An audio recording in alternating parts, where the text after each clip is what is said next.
We did have high-level milestones. We had things like system CDR, which sounds like something that's very clear and everyone understands, but there's a lot of different fidelities or ways you can define what a CDR is all about. So initially, we asked when we were documenting the milestones that the companies would provide us with a definition of a CDR. If they didn't have a definition for a CDR in their own company documentation, then I offered and provided them with what the language is in the NASA standards for what a CDR would be. And so they looked at, and we agreed on pieces of that definition and put that down in the milestone agreement, or in the Space Act as to what the milestone would be.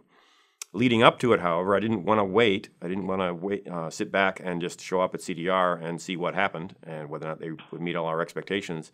We sat down with them months ahead of time, weeks ahead of time, and walked through in very, very detailed perspective what our typical expectations are, and shared with them and talked to them about what their plans were, and where we had agreements and disagreements on what we were expecting.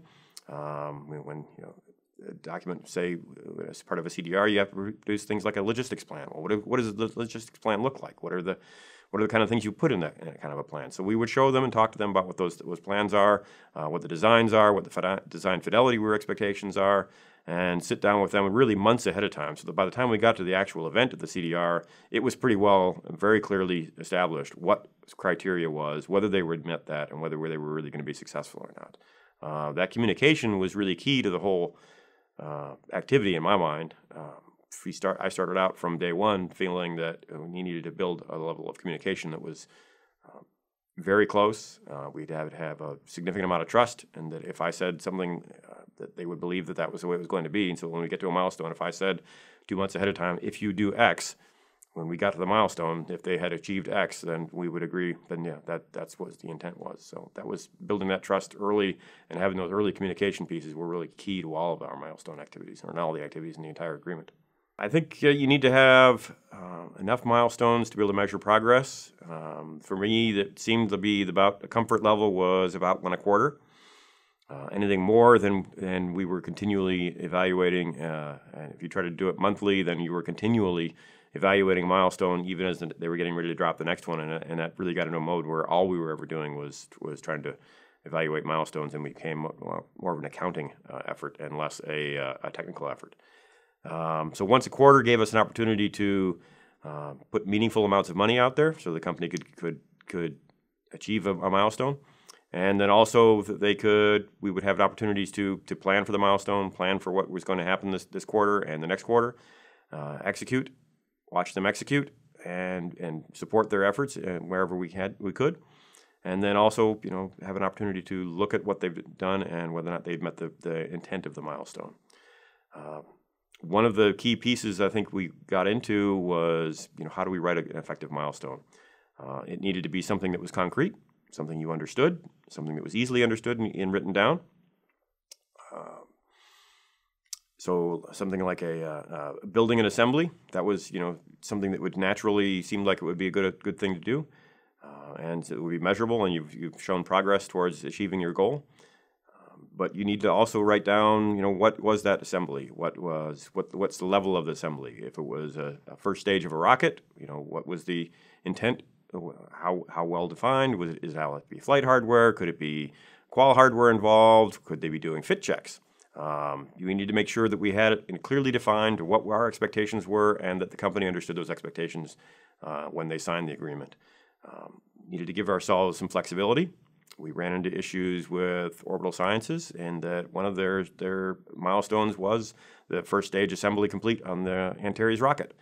Well, as they evolved their evolution of how they built the Antares rocket, they actually changed the flow of how the first stage and upper stage were mated and put together, and it didn't make any sense. They were actually going to be putting on portions of the second stage before they were really finished with the first stage.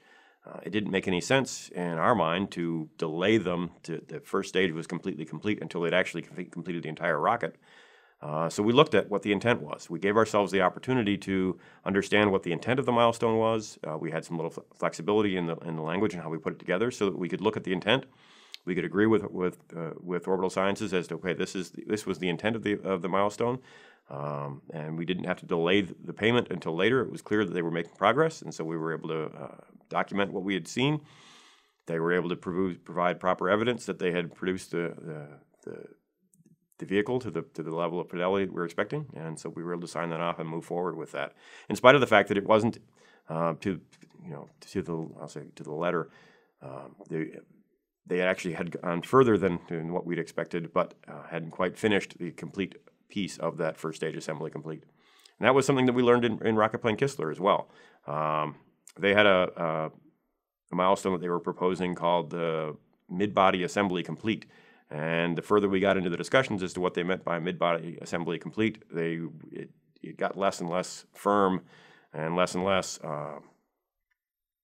solid on what it is that we're really completing, because the assembly of the vehicle had them putting together portions of the vehicle and then disassembling portions of the vehicle, and that didn't make any sense to me to call something complete when you were about to completely disassemble the vehicle and put it back together again later. So we had a lot of discussions about that. We learned through that experience with our Rocket Plane Kistler, and this was all kind of coming together as they were coming to a point where it was clear to us all we needed the agreement was going to be canceled. But we learned a lot about how to work those agreements, how to work the milestones, and how to write that all down in a way that was both advantageous to us and the company. So we both clearly understood the intent of what we were doing and could agree on what we were set out to achieve at any given milestone.